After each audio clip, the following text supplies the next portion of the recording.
Hello friends, आपका स्वागत है हमारे चैनल ग्लांस एकेडमी पर। फ्रेंड्स, मैं नीशू। हम पढ़ रहे हैं हिंदी की घटना चक्र, जिसमें हमारा चल रहा है वाक्यांश। और ये आपके लिए UP RO plus UP PCS में काफ़ी सहायक होगा। आइए स्टार्ट करते हैं। 246 नंबर क्वेश्चन है। इससे पहले हम कर चुके हैं, आप जाके वीडियो विजिट कर सकते हैं अगर आपको अच्छी लगे तो। औदार्यता शब्द के लिए एक वाक्य है। औदार्यता के लिए हम कौन सा वाक्य प्रयोग करेंगे देखते हैं। जो दान करता रहता है, जो सब कुछ उदारता से देना चाहता हो, जो उदार न हो, जो उदारता न दिखाता हो। तो इसका आंसर हो जाएगा आपका बी। जो सब कुछ उदारता से देना चाहता हो उसे हम क्या कहते हैं? औदार्यता कहते हैं। एक्सप्लेनेशन इसका देख लेते हैं। औदार्यता शब्द के लिए जो सब कुछ उदारता से देना चाहता हो उसे हम क्या कहते हैं? औदार्यता। जो उदारता दिखाता हो उसे हम क्या कहेंगे? औदार्य। जो उदार न हो उसके लिए क्या शब्द यूज करेंगे? अनुदार। जो दान करता रहता है उसे हम क्या कहते हैं? दानी कहते हैं। तो कर्ण हमारे सबसे बड़े दानी थे। क्वेश्चन नंबर है 247। जो बहुत आगे तक की बात सोचकर काम करता हो उसे हम क्या कहते हैं? जो बहुत आगे की सोचकर काम करता है उसके लिए हम क्या कहेंगे? जिज्ञासु, जिज्ञासा, सर्वज्ञ, अग्रसोची। तो उसे हम क्या कहते हैं? अग्रसोची। जो आगे की सोचकर कार्य करता है उसे हम क्या कहते हैं? अग्रसोची कहते हैं। जो सब कुछ जानता है उसे हम क्या कहते हैं? सर्वज्ञ कहते हैं। जिज्ञासा किसे कहते हैं? तो जानने की इच्छा वाले को हम क्या कहेंगे? जिज्ञासा। जानने की इच्छा रखने वाले को हम क्या कहेंगे? जिज्ञासु कहेंगे। यहाँ इच्छा रखने वाला और यहाँ जानने की इच्छा करने वाला को हम क्या कहेंगे? जिज्ञासा। और इच्छा रखने वाले को जिज्ञासु कहेंगे। थोड़ा ही डिफरेंस है, तो इसलिए इसको अच्छे से पढ़ लीजिए। जो बहुत आगे तक की बात सोच कर काम करता है उसे हम क्या कहते हैं? अग्रसोची कहते हैं। जो मृत्यु के मुख में आने को है, जो मृत्यु के मुख में आने को है यानी बस मरने वाला ही है, उसे हम क्या कहेंगे? मृत्युंजय। मरणासन, मृत और मरणोन्मुख। तो उसे हम कहेंगे मरणोन्मुख कहेंगे। क्या कहेंगे? मरणोन्मुख। तो ये आपका आया है 2004 में आया है प्लस 1993 में आया है। यूपी पीसीएस मेंस में ही दोनों बार आया है। तो अब हम इसको देखेंगे। जो मृत्यु के मुख में जाने को है या आने को है उसे हम क्या कहेंगे? मरणोन्मुख कहेंगे। जिसने मृत्यु पर विजय प्राप्त कर ली उसे मृत्युंजय कहते हैं। मरा हुआ को हम क्या कहेंगे? मृत कहेंगे। स्मरणीय शब्द के लिए देखते हैं। स्मरणीय शब्द के लिए वाक्य हमें देखना है। बहुत दिनों तक स्मरण रखने योग्य, जो भूलने योग्य हो, जो विश्वास करने योग्य न हो, जो विश्वास करने योग्य हो। तो स्मरणीय मतलब होता है कि बहुत दिनों तक स्मरण रखना, याद रखना, उसे हम क्या कहते हैं? स्मरणीय। स्मरणीय मतलब होता है याद रखना किसी चीज़ को, और बहुत लंबे टाइम तक याद रखने को हम क्या कहेंगे? स्मरणीय कहेंगे। एक्सप्लेनेशन यहाँ पे देखते हैं। स्मरणीय शब्द के लिए वाक्य क्या होगा? बहुत दिनों तक स्मरण रखने योग्य जो होता है उसे हम क्या कहते हैं? स्मरणीय कहते हैं। जो भूलने योग्य है उसे हम क्या कहेंगे? विस्मरणीय। मतलब ये भूल जाना ही सही है। जो विश्वास करने योग्य न हो उसे हम क्या कहेंगे? अविश्वसनीय कहेंगे। जो विश्वास करने योग्य है उसे हम क्या कहेंगे? विश्वास या विश्वसनीय कहेंगे। तो यहाँ पे विश्वास करने योग्य हो या जिस पर विश्वास किया जा सके उसे हम क्या कहेंगे? विश्वसनीय कहेंगे। क्वेश्चन नंबर है 250। जो स्मरण करने योग्य है उसे हम क्या कहते हैं? स्मरणीय कहते हैं। ये बी ऑप्शन आपका सही हो जाएगा। क्वेश्चन नंबर है 251। अविश्वसनीय शब्द के लिए उपयुक्त वाक्य में बताना है। जो परायों का हित चाहता हो, जो विश्वास करने योग्य न हो, जिस पर विश्वास किया गया हो, जिसका विश्वास किया जा सके। तो इसका बी ऑप्शन हो जाएगा कि जो विश्वास करने योग्य न हो उसे हम क्या कहते हैं? अविश्वसनीय कहते हैं। ये आपके यूपी लोअर 1990 में आया मेंस में। क्वेश्चन नंबर है 252। जिस पर विश्वास किया गया है उसके लिए एक शब्द में हम क्या कहेंगे या वाक्यांश क्या होगा उसका? विश्वामित्र, विश्वसनीय, विश्वासघात, विश्वस्त। तो जिस पर विश्वास किया गया हो उसे हम क्या कहेंगे? विश्वस्त कहेंगे। जिस पर विश्वास किया जा सके उसे हम क्या कहते हैं? विश्वसनीय कहते हैं। जिस पर विश्वास किया गया है उसे हम क्या कहेंगे? विश्वस्त कहेंगे। थोड़ा डिफरेंस होता है, बट ये बहुत इम्पॉर्टेंट है। वर्ड को ध्यान से देखना आपके लिए। अवर्णनीय शब्द के लिए वाक्य क्या है? जो बात वर्णन से परे हो, जो वाणी द्वारा व्यक्त किया जा सके, जिसे वाणी व्यक्त न कर सके, जो वचन या वाणी द्वारा न कहा जा सके। तो ये आपका सी ऑप्शन हो जाएगा। जिसे वाणी द्वारा व्यक्त न किया जा सके उसे हम क्या कहेंगे? अवर्णनीय कहेंगे। अवर्णनीय मतलब जिसको हम बोल सके ना बोल सके उसी को हम क्या कहते हैं? हम उसका वर्णन नहीं कर सकते हैं, उसी को हम क्या कहेंगे? अवर्णनीय। जिसे वाणी द्वारा व्यक्त न किया जा सके उसे हम क्या कहेंगे? अवर्णनीय। जो बात वर्णन से परे हो, जिसका वर्णन हम नहीं कर सकते, उसे हम क्या कहेंगे? वर्णनातीत कहेंगे। वर्णनीय वह होता है जिसे वाणी द्वारा व्यक्त किया जाता है। जो वचन या वाणी द्वारा व्यक्त न किया जाए उसे हम क्या कहेंगे? अकथनीय कहेंगे। ये सब हम पढ़ चुके हैं अगली वीडियो में। ऐसा ग्रहण जिसमें सूर्य पूरा ढक जाए उसे हम क्या कहेंगे? खग्रास, चंद्र ग्रहण, पूर्णिमा, अमावस्या, तो उसे हम क्या कहेंगे? खग्रास कहेंगे। ऐसा ग्रहण जिसमें सूर्य पूरा ढक जाए उसके लिए उपयुक्त शब्द क्या होगा? खग्रास। ऐसा ग्रहण जिसमें सूर्य पूरा ढक जाए उसे हम क्या कहते हैं? खग्रास कहते हैं। जिस दिन पूर्ण चंद्रमा दिखाई देता है उसे हम पूर्णिमा कहते हैं। जिस रात चंद्रमा बिल्कुल नहीं दिखाई देता उसे हम अमावस्या कहते हैं। ये अमावस्या आपका कितने दिन पे होता है और पूर्णिमा कितने दिन पे होता है, ये आप जरूर बताइए कमेंट बॉक्स में। चंद्र ग्रहण सूर्य और चंद्रमा के बीच पृथ्वी के आ जाने से होता है। तो जब चंद्र ग्रहण कब होता है? जब सूर्य और चंद्रमा के बीच पृथ्वी आ जाती है तब आपका चंद्र ग्रहण लगता है। क्वेश्चन नंबर है 255। अवैध शब्द के लिए वाक्य क्या होगा? ऐसा काम करना जिसमें कोई कानून टूटता हो, जो कानून के अनुसार मान्य है, जो विधि अथवा कानून के विरुद्ध हो, जो विधि की दृष्टि से उपयुक्त हो। तो अवैध कार्य हम उसे कहते हैं जो विधि अथवा कानून के विरुद्ध किया जाता है, उसे हम क्या कहते हैं? अवैध कहते हैं। एक्सप्लेनेशन देख लेते हैं। जो विधि अथवा कानून के विरुद्ध हो उसे हम अवैध कहेंगे। जो कानून अथवा विधि के अनुसार होता है उसे हम वैध कहते हैं। ऐसा काम करना जिसमें कोई कानून टूटता है उसे हम क्या कहते हैं? विधि भंग, मतलब विधि टूट चुकी है। जो विधि की दृष्टि से उपयुक्त हो उसे हम क्या कहते हैं? विधि सम्मत कहते हैं। ज्ञान नेत्र से देखने वाला अंधा व्यक्ति के लिए कौन सा एक वर्ड होगा? तो ज्ञान नेत्र से देखने वाला अंधा व्यक्ति क्या कहलाता है? एक वर्ड में ज्ञान चक्षु, त्रिकालदर्शी, दिव्य चक्षु, दृष्टि दोष, तो उसे हम क्या कहते हैं? ज्ञान चक्षु कहते हैं। चक्षु मीन्स देखना, नेत्र होता है, आँख होता है आपका। तो ए ऑप्शन आपका इसमें सही है। ज्ञान नेत्र से देखने वाला अंधा व्यक्ति क्या कहलाता है? ज्ञान चक्षु कहलाता है एक वर्ड में। भूत वर्तमान भविष्य को देखने वाले को हम क्या कहते हैं? त्रिकालदर्शी। आँखों द्वारा प्राप्त ज्ञान को क्या कहते हैं? चक्षु ज्ञान। आँखों से संबंधित बीमारी को हम क्या कहते हैं? दृष्टि दोष कहते हैं। पंचामृत शब्द के लिए किस वाक्य, मतलब पंचामृत शब्द के लिए एक वाक्य हमें देना है, वो क्या होता है? पंचामृत आपको बहुत अच्छे से पता होगा, आपके घरों में यूज होती हैं जब भी पूजा वूजा होता है। 5 ज्ञानेंद्रियों का समूह, 5 तत्वों का समूह, 5 प्रकार के कोष का समूह, दूध, दही, घृत, शर्करा, मधु मिश्रित वह पदार्थ जो देवताओं या भगवान के स्नान हेतु बनाया जाता है उसे हम क्या कहते हैं? पंचामृत कहते हैं। तो डी ऑप्शन आपका सही है, जिसमें दूध, दही, घृत, शर्करा, मधु का मिश्रण होता है उस पदार्थ को हम क्या कहते हैं? पंचामृत कहते हैं। तो यहाँ पे हम देख लेते हैं एक्सप्लेनेशन। 5 ज्ञानेंद्रियों का समूह क्या कहलाता है? पंच ज्ञानेंद्रिय कहलाता है। 5 तत्वों का समूह क्या कहलाता है? पंच तत्व कहलाता है। 5 प्रकार के कोषों का समूह क्या कहलाएगा आपका? पंच कोष कहलाएगा। दोपहर के बाद का समय क्या कहलाता है? पूर्वाह्न, मध्याह्न, अपराह्न, गोधूली। तो ये होता है आपका अपराह्न। दोपहर के बाद के समय को क्या कहते हैं? अपराह्न। ये आपका वर्तनी शुद्धि में दे देगा तो आपको लिखने में बहुत प्रॉब्लम होगी। इसको हम लिख के दिखा देते हैं। ये हो जाएगा आपका अप रा। ह जो होता है आपका हलंत वाला, मतलब आधा ह होता है। और जो ये न आपका दिख रहा है, न पूरा होता है। जिसमें भी आपको वर्ड छोटा दिखता है वो क्या आता है? पूरा होता है। और जिस पे लगा होता है वो आधा होता है। इसको हमेशा याद रख लीजिएगा।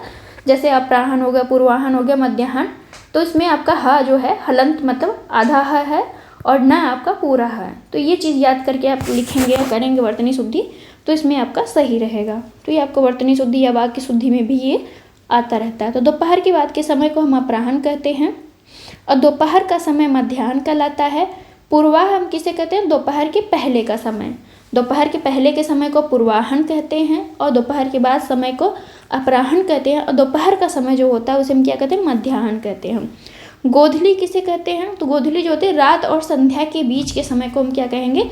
गोधूली कहेंगे। तो इस तरह से हम देख सकते हैं। क्वेश्चन नंबर है 259, जो पढ़ना लिखना जानता हो उसके लिए एक शब्द क्या कहेंगे? साक्षर, सर्वज्ञ, विद्वान, निरक्षर। तो उसे हम कहते हैं साक्षर। जो पढ़ना लिखना थोड़ा भी जानता हो उसे हम क्या कहते हैं? साक्षर कहते हैं। आपकी परिभाषा भी यही है। नेशनल पॉलिसी जो एजुकेशन पॉलिसी है उसमें यही परिभाषा है। साक्षर शब्द किसे कहते हैं? जो पढ़ना लिखना जानता हो। निरक्षर शब्द जो पढ़ना लिखना ना जानता हो उसको हम क्या कहते हैं? निरक्षर कहते हैं। सर्वज्ञ जो सब कुछ जानता है उसे हम सर्वज्ञ कहते हैं। विद्वान उसे कहते हैं जो किसी विषय का अच्छा ज्ञान रखता है, उसे हम क्या कहते हैं? विद्वान कहते हैं। जो व्यक्ति विदेश में रहता है उसके लिए एक वर्ड में हम क्या कहेंगे? अंतेवासी, प्रहरी, प्रवासी, प्रगल्भ। तो उसे हम कहते हैं प्रवासी कहते हैं। जो व्यक्ति विदेश में रहता है उसे हम क्या कहते हैं? प्रवासी कहते हैं। एक्सप्लेनेशन देख लेते हैं यहाँ पे। जो व्यक्ति विदेश में रहता है उसके लिए एक शब्द में हम क्या कहेंगे? प्रवासी। अंतेवासी हम उसे कहते हैं जो गुरु के साथ या समीप बैठता है छात्र, उसे हम क्या कहते हैं? अंतेवासी। गुरु के साथ या समीप रहने वाले छात्र को क्या कहते हैं? अंतेवासी कहते हैं। जो पहरा देने वाला होता है उसे हम कहते हैं प्रहरी। जैसे आपका मान लीजिए कोई गार्ड है, रात भर वो जग के आपकी सुरक्षा करता है तो उसे हम क्या कहते हैं? प्रहरी कहते हैं। चतुर या होशियार को क्या कहेंगे हम? प्रगल्भ। 261 नंबर क्वेश्चन है, बहुत सी भाषाओं को जानने वाले को हम क्या कहते हैं? जो बहुत सारी भाषाएं या बहुत सारी लैंग्वेज जानता है उसे हम क्या कहते हैं? बहुभाषाविद कहते हैं। तो बहुत सी भाषाओं को जानने वाले को हम क्या कहते हैं? बहुभाषाविद। जैसे अंग्रेजी जानता है, हिंदी, उर्दू, ये अगर 3-4 भाषाएं भी जानता है तो उसे हम क्या कहेंगे? बहुभाषी कहेंगे। जो एक से अधिक भाषाएं जानता है उसे हम क्या कहते हैं? बहुभाषाविद कहते हैं। यहाँ पे एक्सप्लेनेशन देख लेते हैं इसका। जो एक से अधिक भाषाएं जानता हो उसके लिए उपयुक्त शब्द है आपका बहुभाषाविद या भाषाविद। दो पक्षों के मध्य भाषाओं को समझने में भूमिका निभाने वाले को हम क्या कहते हैं? दुभाषिया कहते हैं। जैसे मान लीजिए हमें उर्दू आती है और आपको अंग्रेजी आती है, तो एक व्यक्ति बीच का होगा जिसे ये दोनों आती होगी और एक जिसको उर्दू आती है उसको अंग्रेजी समझाएगा, जिसको अंग्रेजी आती है उसको उर्दू समझाएगा। तो उसे हम क्या कहते हैं? दुभाषिया कहते हैं। जो बीच वाला व्यक्ति है बता रहा है एक दूसरे को तो उसे हम क्या कहेंगे? दुभाषिया कहेंगे। जिसे ज्ञान हो उसे क्या कहते हैं? ज्ञानी। साक्षर उसे कहते हैं जो पढ़ना लिखना जानता हो उसे हम साक्षर कहते हैं। दो भाषाएं बोलने वाले को हम क्या कहते हैं? द्विभाषी कहते हैं। तो ध्यान दीजिएगा, दुभाषिया किसे कहते हैं? जो दो भाषाओं के बीच मीडिएटर का काम करता है उसे हम दुभाषिया कहते हैं। दो भाषाएं जो जानता है उसे हम क्या कहते हैं? द्विभाषी कहते हैं। 263 नंबर क्वेश्चन है, दो भिन्न भाषा भाषियों के बीच मध्यस्थता करने वाले को हम क्या कहते हैं? दुभाषिया कहते हैं। जो मीडिएटर होता है दोनों भाषाओं को समझता है और एक दूसरे को बताता है उसे हम दुभाषिया कहते हैं। दो भाषाएं बोलने वाले को हम क्या कहते हैं? द्विभाषी। जो व्यक्ति अंग्रेजी और हिंदी मान लीजिए उर्दू बोल लेता है उसे हम क्या कहते हैं? द्विभाषी कहते हैं। तो बी ऑप्शन आपका सही हो जाएगा। यहाँ पे हम देखेंगे 265 नंबर क्वेश्चन, जिसके समान दूसरा कोई ना हो। जिसके समान दूसरा कोई ना हो उसके लिए उपयुक्त शब्द क्या होगा? अनन्य, अतुलनीय, असामान्य, असीम। तो उसे हम कहेंगे अनन्य। एक्सप्लेनेशन इसका देखेंगे। जिसके समान दूसरा कोई ना हो उसके लिए एक वर्ड में हम क्या कहेंगे? अनन्य या अनुपम। जिसकी तुलना ना की जा सके उसे हम अतुलनीय कहते हैं। जो सामान्य ना हो उसे हम असामान्य कहते हैं। जो सीमा से परे हो उसे हम क्या कहेंगे? असीम। तो यहाँ पे हम देखेंगे जिसका कोई अर्थ ना हो, जिसका कोई अर्थ ना हो उसके लिए उपयुक्त शब्द क्या है? व्यर्थ, सार्थक, अवैध, अव्यक्त। तो उसे हम कहेंगे व्यर्थ। जिसका कोई अर्थ नहीं होता है वो व्यर्थ ही होता है हमारे लिए। तो ये हम देखेंगे यहाँ पे एक्सप्लेनेशन। जिसका कोई अर्थ ना हो उसे हम क्या कहते हैं? व्यर्थ या अर्थहीन। जो भी अकॉर्डिंग टू ऑप्शन रहेगा आप कर लीजिएगा। इसके लिए निरर्थक शब्द भी हो सकता है। अगर ऑप्शन में आपका व्यर्थ दिया है तो व्यर्थ हो जाएगा, अर्थहीन दिया है तो अर्थहीन हो जाएगा, निरर्थक दिया है तो वो भी हो जाएगा। तो जिसका कोई अर्थ ना हो उसके 3 आपके एक वर्ड में आंसर हैं, व्यर्थ, अर्थहीन और निरर्थक। सार्थक उस वाक्य के लिए प्रयोग किया जिसका अर्थ होता है उसे हम क्या कहते हैं? सार्थक कहते हैं। अवैध उसे कहते हैं जो विधि के विरुद्ध होता है, उसे हम क्या कहते हैं, अवैध है। जिसे व्यक्त न किया जा सके उसे हम क्या कहते हैं, अव्यक्त कहते हैं। 267 नंबर क्वेश्चन है, जो किए गए उपकार को मानता हो, जो किए गए उपकार को मानेगा उसे हम क्या कहेंगे, कृतघ्न, कृतज्ञ, कृतकार्य, अज्ञ। तो उसे हम कहेंगे कृतज्ञ। जो किए गए उपकार को मानता है उसे हम कृतज्ञ कहते हैं। जो किए गए उपकार को नहीं मानता उसे हम क्या कहते हैं, कृतघ्न कहते हैं। तो इस तरह से बी ऑप्शन आपका सही है। एक्सप्लेनेशन देखेंगे, जो किए गए उपकार को मानता है उसे हम कृतज्ञ कहेंगे। जो किए गए उपकार को नहीं मानता, क्या नहीं मानता, उसे हम क्या कहते हैं, कृतघ्न कहते हैं। जिसका कार्य सिद्ध हो चुका हो, जिसका कार्य सिद्ध हो चुका हो उसे हम क्या कहें, कृत कार्य। जो कुछ नहीं जानता उसे हम क्या कहते हैं, अज्ञ कहते हैं। जो कुछ भी नहीं जानता उसे हम क्या कहेंगे, अज्ञ कहेंगे। जो किए गए उपकारों को नहीं मानता, जो किए गए उपकारों को नहीं मानता उसे हम क्या कहेंगे, कृतघ्न कहेंगे। और जो किए गए उपकारों को मानता है वो क्या कहलाता है, कृतज्ञ कहलाता है। एक्सप्लेनेशन देख लेते हैं आप इसका, तो यहाँ पे है नहीं, चलो हम क्वेश्चन नंबर 269 देखेंगे। जो कृतज्ञ ना हो, जो कृतज्ञ ना हो वो क्या कहलाएगा, कृतघ्न कहलाएगा। मतलब उपकार को नहीं मानता उसे हम क्या कहेंगे, कृतघ्न कहेंगे। यहाँ पे देख लेते हैं एक्सप्लेनेशन। जो कृतज्ञ ना हो उसके लिए कृतघ्न वर्ड यूज होगा, यानी उपकार न मानने वाला। किया हुआ के लिए एक शब्द में क्या कहेंगे, किया हुआ के लिए एक शब्द में क्या कहेंगे, कृत। कृपण किसे कहेंगे, कंजूस को कहते हैं। कृपण किसे कहते हैं, कंजूस को कहते हैं। कृच्छ का अर्थ होता है कष्टमय, कृच्छ का अर्थ क्या होगा, कष्टमय। क्वेश्चन नंबर 270 है, अच्छे कुल में जन्म लेने वाले को हम क्या कहेंगे, अच्छे कुल में जन्म लेने वाले को हम क्या कहेंगे, राजपुत्र, कुलीन, द्विज, पूजनीय। तो उसे हम कहेंगे कुलीन। अगर अच्छे कुल में कोई अभिजात वर्ग में या अच्छे कुल में जन्म लेता है उसे हम क्या कहते हैं, कुलीन कहते हैं। अच्छे कुल में जन्म लेने वाले को कुलीन कहते हैं, या अभिजात शब्द भी अगर जो भी हो वही हो जाएगा आपका। राजा का पुत्र राजपुत्र कहलाता है। जिसका जन्म दोबारा हो उसे हम क्या कहते हैं, द्विज कहते हैं। जिसकी पूजा की जा सके वह होता है आपका पूजनीय। ये आपका वर्तनी की दृष्टि से भी शुद्ध है, पूजनीय होता है, ना कि पूज्यनीय। तो याद रखिएगा। जो मृत्यु को जीत ले उसे हम क्या कहेंगे, मृत्युंजय कहेंगे। जो मृत्यु को जीत ले उसे हम क्या कहेंगे, मृत्युंजय। एक्सप्लेनेशन देख लेते हैं। जो मृत्यु को जीत ले उसे मृत्युंजय कहते हैं। अमर शब्द उसके लिए प्रयुक्त होता है जो जिसकी मृत्यु ना हो उसे हम क्या कहेंगे, अमर। मरणासन किसे कहते हैं, जो मृत्यु के समीप होता है उसे हम क्या कहते हैं, मरणासन कहते हैं। जिसकी जीत हुई हो उसे हम क्या कहते हैं, विजयी कहते हैं। अनुग्रहित शब्द के लिए वाक्य क्या होगा, जो अनुग्रह के योग्य हो, जो अनुग्रह से युक्त हो, जो झूठा ना हो, जो किए गए उपकार को न मानता हो। तो इसका हो जाएगा बी ऑप्शन आपका। जो अनुग्रह से युक्त हो उसे हम क्या कहेंगे, अनुगृहित कहेंगे। तो बी ऑप्शन आपका सही है। जो अनुग्रह के योग्य हो उसे हम क्या कहते हैं, अनुग्राह्य कहते हैं। जो झूठा ना हो उसे हम अनुच्छिष्ट कहते हैं। जो किए गए उपकार को ना मानता उसे हम क्या कहेंगे, कृतघ्न कहेंगे। अनिर्णित के लिए एक वाक्य, अनिर्णित के लिए वाक्य क्या होगा, जिसका निर्णय हो सकता है, जिसका निर्णय न हुआ हो, जिसका निर्णय के रूप में होने वाला हो, जिसका निर्देश ना हो सके। तो ये हो जाएगा आपका बी ऑप्शन। जिसका निर्णय ना हुआ हो उसे हम क्या कहते हैं, अनिर्णित। जिसका निर्णय ना हुआ हो उसे हम अनिर्णित कहेंगे। जिसका निर्णय हो चुका है उसे निर्णित कहेंगे। निर्णय के रूप में होने वाले को क्या कहेंगे, निर्णयात्मक। जिसका निर्देश ना हो सके उसे हम अनिर्देश्य कहेंगे। जिसका निवारण ना हो सके उसे हम क्या कहते हैं, अविकल, अनिर्धाय, अनिर्णित, अनिवार्य। तो उसे हम क्या कहेंगे, अनिवार्य। जिसका निवारण ना हो सके उसे हम क्या कहेंगे, अनिवार्य कहेंगे। जिसका निवारण ना हो सके उसके लिए एक वर्ड में क्या कहेंगे, अनिवार्य। जिसका निर्णय ना हो चुका हो उसे हम क्या कहेंगे, अनिर्णित। अविकल ज्यों का त्यों के लिए एक शब्द है। अविकल हम किसे कहते हैं, ज्यों के, जैसे ज्यों का त्यों हम यूज करते हैं उसी की तरह हम अविकल का भी यूज कर सकते हैं।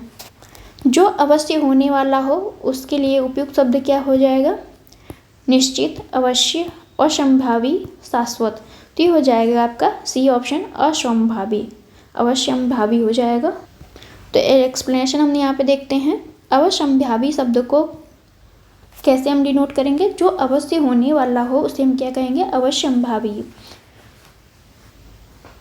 शाश्वत शब्द जो हमेशा रहता है उसके लिए हम शाश्वत का प्रयोग करते हैं। चिन्हित शब्द के लिए उपयुक्त वाक्य देखना है। जिस पर चिन्ह न लगाया गया हो, जिसकी चिंता करना उचित हो, जो चिरकाल तक जीवित रहे, जिस पर चिन्ह लगाया गया हो। तो चिन्हित शब्द के लिए हम क्या देखेंगे? ये आपका डी ऑप्शन सही हो जाएगा। जिस पर चिन्ह लगाया गया है उसे हम क्या कहेंगे? चिन्हित कहेंगे। अगला क्वेश्चन देखते हैं। सॉरी, यहाँ पे पहले एक्सप्लेनेशन देख लेते हैं। चिन्हित शब्द के लिए उपयुक्त वाक्य क्या होगा? जिस पर चिन्ह लगाया गया हो, जिसकी चिंता करना उचित हो उसे हम चिंतनीय कहेंगे। जो चिरकाल तक जीवित रहे उसे हम चिरंजीवी कहेंगे। चिरकाल मतलब बहुत लंबे टाइम तक जो जीवित रहता है उसे हम चिरंजीवी कहते हैं। जिस पर चिन्ह न लगाया गया हो उसे हम अचिन्हित कहते हैं। जैसे चिन्ह भी आपका वर्तनी शुद्धि में पूछा गया, जैसे हम लोग यहाँ पे ऐसे लिखते हैं चिन्ह, हम इसी को सही मानते हैं लेकिन दरअसल ये गलत होता है। आपको एक बात बताएं कि जहाँ पे ना आपका नीचे हो, मतलब जो छोटा सा दिखाई दे वो हमारा पूर्ण वर्ण होता है, जबकि आधा वर्ण कौन होता है? जिसके ऊपर वह लगा होता है। तो चिन्ह है आपका ये सही होगा। चिन्ह हा आधा होगा हलंत के साथ, न जो है पूरा होता है। तो ये जरा ध्यान दीजिएगा। क्वेश्चन नंबर 277 है। जिसकी ग्रीवा सुंदर हो उसे हम क्या कहते हैं? सुलोचन, सुग्रीव, सुनयन, सुसुप्पा। तो ये हो जाएगा आपका सुग्रीव। सुग्रीव शब्द के लिए हम उपयुक्त वाक्य देखेंगे। तो जिसकी ग्रीवा या गर्दन सुंदर होती है उसे हम क्या कहते हैं? सुग्रीव कहते हैं। जिसके लोचन सुंदर होते हैं तो उसे हम क्या कहते हैं? सुलोचन कहते हैं। जिसके नयन सुंदर हो उसे हम क्या कहते हैं? सुनयन कहते हैं। सुसुप्सा सोने की इच्छा के लिए प्रयुक्त होता है। जिसकी ग्रीवा सुंदर हो उसके लिए एक उपयुक्त वाक्य है सुग्रीव। किसी छोटे से छोटे काम में त्रुटि ढूंढना के लिए क्या शब्द हो जाएगा? आलोचक, छिद्रान्वेषी, ईर्ष्यालु, अज्ञानी। तो उसे हम क्या कहेंगे? छिद्रान्वेषी। किसी छोटे से छोटे काम में त्रुटि ढूंढना उसे हम क्या कहेंगे? छिद्रान्वेषी कहेंगे। तो ये आपका जब किसी विषय या वस्तु पर आलोचना करने वाला अगर कोई होता है तो उसे हम क्या कहते हैं? आलोचक कहते हैं। किसी से ईर्ष्या रखने वाले को हम ईर्ष्यालु कहते हैं। जो कुछ नहीं जानता उसे हम अज्ञानी कहते हैं। सभ्य सोची, सभ्य सोच साची शब्द के लिए उपयुक्त वाक्य क्या होगा? सदा सत्य बोलने वाला, बाएं हाथ से कार्य करने वाला, जिसने बहुत कुछ सुना हो, अपनी इच्छा के अनुसार आचरण करने वाला। तो ये इसका हो जाएगा सभ्य साची का मतलब होगा आपका बाएं हाथ से कार्य करने वाले को हम क्या कहते हैं? सभ्य साची कहते हैं। एक्सप्लेनेशन देख लेते हैं। सभ्य साची के लिए उपयुक्त वाक्य क्या होगा? बाएं हाथ से कार्य करने वाला। सदा सत्य बोलने वाले के लिए हम क्या कहते हैं? सत्यवादी। जिसने बहुत कुछ सुना हो, जिसने बहुत कुछ सुना हो उसे हम क्या कहेंगे? बहुश्रुता कहेंगे। अपनी इच्छा के अनुसार आचरण करने वाले को हम क्या कहते हैं? स्वेच्छाचारी। तो स्वेच्छाचारी किसे कहते हैं? जो अपनी इच्छा के अनुसार आचरण करता है उसे हम क्या कहते हैं? स्वेच्छाचारी कहते हैं। 21 नंबर क्वेश्चन है। ऐसी कन्या जिसके विवाह का वचन दिया गया हो उसे हम क्या कहेंगे? नवोढ़ा, प्रोषित पथिका, वाग्दत्ता, आगत पथिका। तो उसे हम वाग्दत्ता कहते हैं। ऐसी कन्या जिसके विवाह का वचन दिया गया हो उसे हम वाग्दत्ता कहते हैं। ऐसी कन्या जिसके विवाह का वचन दिया गया हो उसे हम क्या कहेंगे? वाग्दत्ता। जिस कन्या का अभी अभी विवाह हुआ हो उसे हम नवोढ़ा कहते हैं। मतलब जिसका अभी अभी विवाह हुआ हो उसे हम क्या कहेंगे? नवोढ़ा कहेंगे। जिस स्त्री का पति विदेश गया हो उसे हम प्रोषित पथिका कहेंगे। जिस स्त्री का पति विदेश से आया है उसे हम क्या कहेंगे? आगत पथिका। जो विदेश में है उसे हम प्रोषित पथिका, और जो आया है अभी विदेश से उसे हम कहेंगे आगत पथिका। क्वेश्चन नंबर है 282। जिसे वेतन न मिलता हो उसके लिए उपयुक्त शब्द? भिखारी, वैतनिक, अवैतनिक, आकाशवृत्ति। तो जिसे वेतन न मिलता हो काम के बदले उसे हम क्या कहते हैं? अवैतनिक कहते हैं। तो जिसे वेतन न मिलता हो उसके लिए उपयुक्त शब्द है अवैतनिक। भिक्षा के सहारे जीविका चलाने वाले को हम क्या कहते हैं? भिखारी। जो मांग मांग के अपना पेट भरते हैं उनके लिए क्या हो जाएगा एक शब्द में? भिखारी। जो वेतन पर काम करता है या कार्य करता है उसे हम क्या कहते हैं? वैतनिक कहते हैं। ईश्वर के सहारे अनिश्चित आय वाले को हम क्या कहेंगे? आकाशवृत्ति। जो ईश्वर के सहारे बैठा है कि भगवान जब देंगे तो देना होगा तो वो दे ही देंगे, तो उसे हम क्या कहेंगे? आकाशवृत्ति। तो इस तरह से आप देख सकते हैं। क्वेश्चन नंबर हमारा अब अगला है। जो किसी अन्य व्यक्ति के स्थान पर कार्य करता हो उसे हम क्या कहेंगे? उपयुक्त शब्द?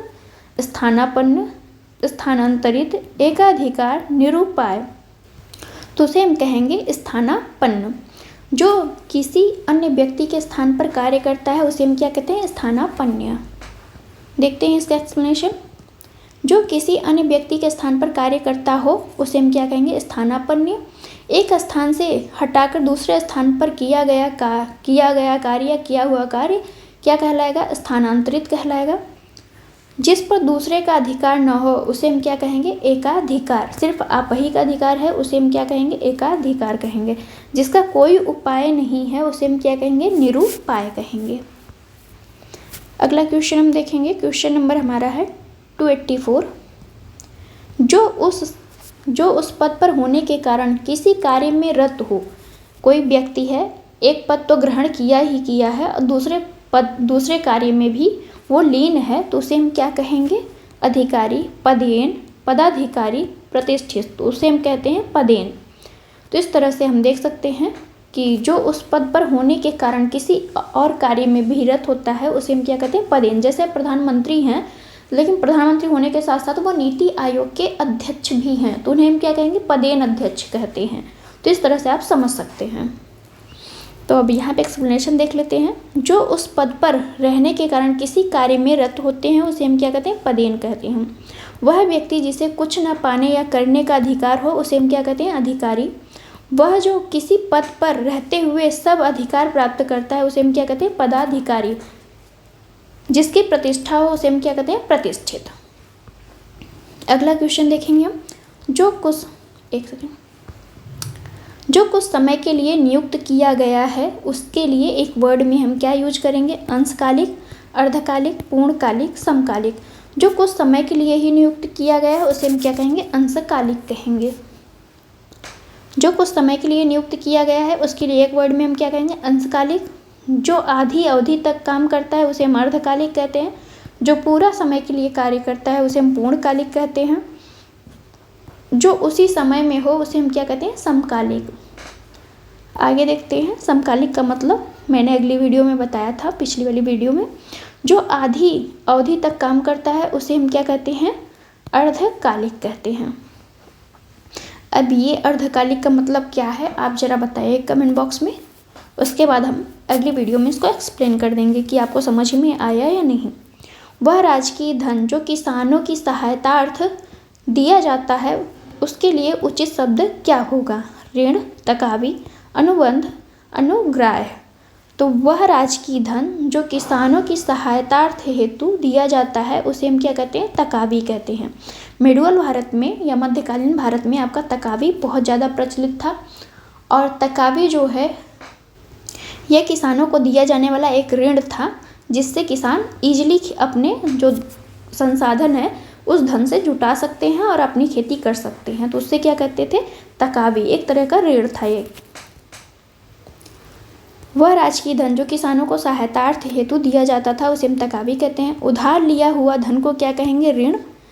किसी कार्य हेतु दो पक्षों में समझौता को हम क्या कहते हैं? अनुबंध कहते हैं। जो अनुग्रह के योग्य होता है उसे हम क्या कहते हैं? अनुग्राह कहते हैं। अगला क्वेश्चन देखेंगे 288 नंबर। जिस भूमि में कुछ न पैदा होता है उसे हम क्या कहते हैं? उर्वरा, बंजर, निर्जर और निर्जन या निर्जर।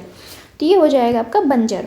जिस भूमि में कुछ भी पैदा नहीं होता है उसे उस भूमि को क्या कहते हैं? बंजर या अनुर्वर कहते हैं। तो ऊसर या बंजर या अनुर्वर भूमि को हम क्या कहते हैं? जिस भूमि में कुछ भी पैदा नहीं होता। जिस भूमि में अन्न पैदा होते हैं उसे हम क्या कहते हैं? उपजाऊ या उर्वरा कहते हैं। जहाँ आबादी ना हो उसके लिए क्या कहते हैं? निर्जन कहते हैं। जो वृद्ध ना हो उसे हम क्या कहते हैं? निर्जर कहते हैं। जो वृद्ध ना हो उसके लिए क्या कहेंगे? निर्जर शब्द। और जहाँ आबादी ना रहती हो उसे हम क्या कहेंगे? निर्जन। तो दोनों ही वर्ड में थोड़ा ही डिफरेंस है। जहाँ आबादी ना हो उसके लिए हम निर्जन शब्द का प्रयोग करते हैं। जीवन के एक अंश को लेकर लिखा गया प्रबंध काव्य क्या कहलाता है? जीवनी, संस्मरण, खंड काव्य, महाकाव्य। तो जीवन के एक अंश को लेकर लिखा गया काव्य को हम क्या कहेंगे? खंड काव्य कहेंगे। मतलब वो आपके जीवन का सिर्फ एक अंश है उसे हम क्या कहेंगे? खंड काव्य कहेंगे। तो जीवन के एक अंश को लेकर लिखा गया काव्य को क्या कहेंगे? हम खंड काव्य कहेंगे।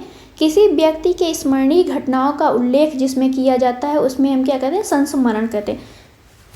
दूसरे के द्वारा लिखित जीवन चरित्र को जीवनी कहते हैं। संपूर्ण जीवन के सर्गबद्ध काव्य को क्या कहा जाता है, महाकाव्य। जो आपके पूरे जीवन पे लिखा गया काव्य होता है उसे हम क्या कहते हैं, महाकाव्य कहते हैं। खंड काव्य क्या किसे कहते हैं, तो जो आपके जीवन में सिर्फ एक अंश से लिखा गया है। मान लीजिए आपका बचपन लिखा गया हो या फिर जवानी लिखी गई हो या बुढ़ापा लिखा गया, सिर्फ एक ही चीज़ को लिखा गया, उसे हम क्या कहेंगे, खंड काव्य कहेंगे। वातानुकूलन शब्द के लिए एक वाक्य क्या होगा, जहाँ तापमान घटता बढ़ता है, जहाँ तापमान समान हो, वह स्थान जहाँ सर्दी गर्मी को नियंत्रित किया गया हो, वह स्थान जहाँ सर्दी गर्मी समान हो। तो वातानुकूलन शब्द के लिए एक वाक्य में हम क्या कहेंगे, वह स्थान जहाँ सर्दी गर्मी को नियंत्रित किया गया हो, उसे हम क्या कहते हैं, वातानुकूलन। वातानुकूलन शब्द के लिए एक वातानुकूलन खुद एक वर्ड है, इसका वाक्य क्या होगा, वह स्थान जहाँ सर्दी गर्मी को नियंत्रित किया गया हो। जहाँ तापमान समान हो उसे हम समताप कहते हैं। जहाँ तापमान घटता बढ़ता हो उसे हम कहते हैं विषमताप।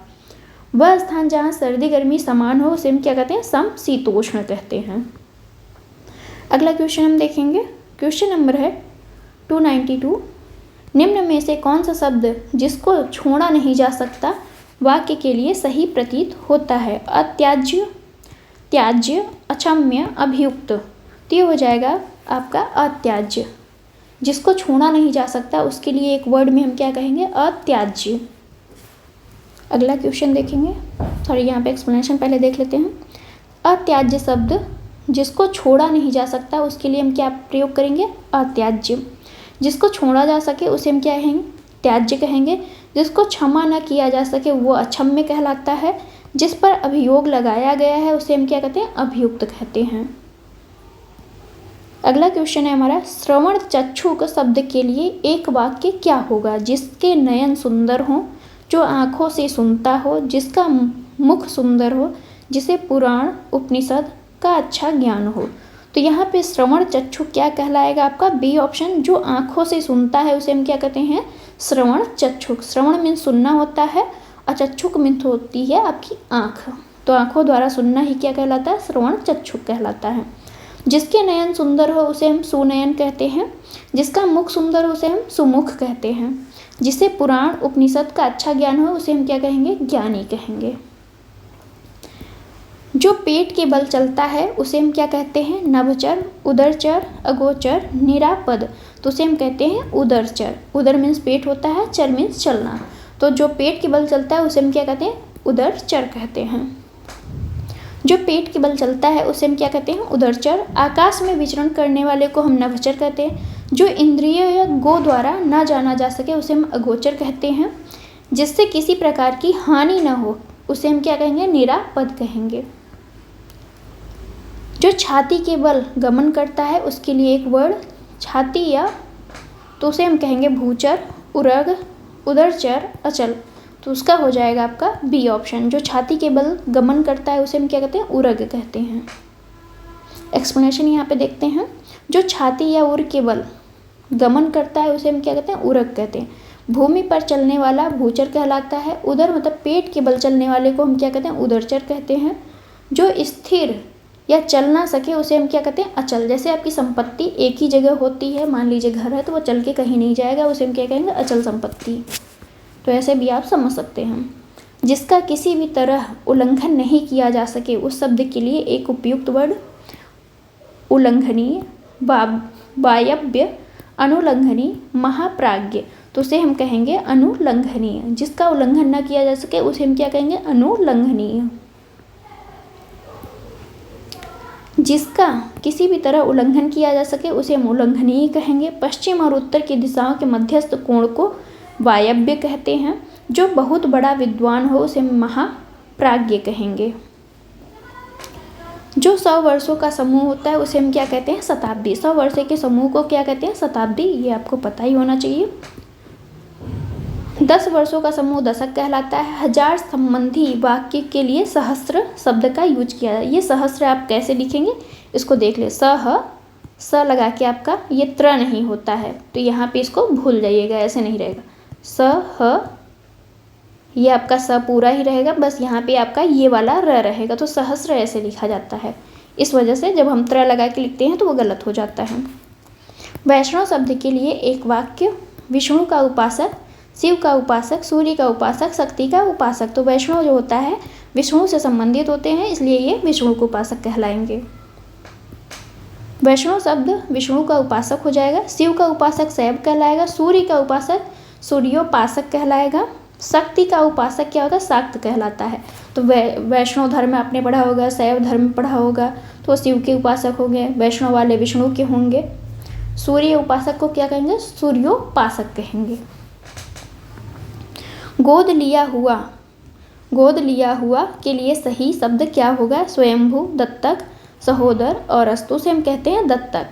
जो गोद लिया जाता है पुत्र उसे हम क्या कहते हैं, दत्तक पुत्र कहते हैं। एक्सप्लेनेशन इसका हम देख लेते हैं। गोद लिया हुआ के लिए एक वर्ड में क्या कहेंगे, दत्तक। स्वयं से उत्पन्न होने वाले पुत्र को क्या कहेंगे, स्वयंभू। एक ही उदर से उत्पन्न होने वाले को सहोदर कहते हैं। जो विवाहिता स्त्री से उत्पन्न हो उसे हम क्या कहते हैं, औरस कहते हैं।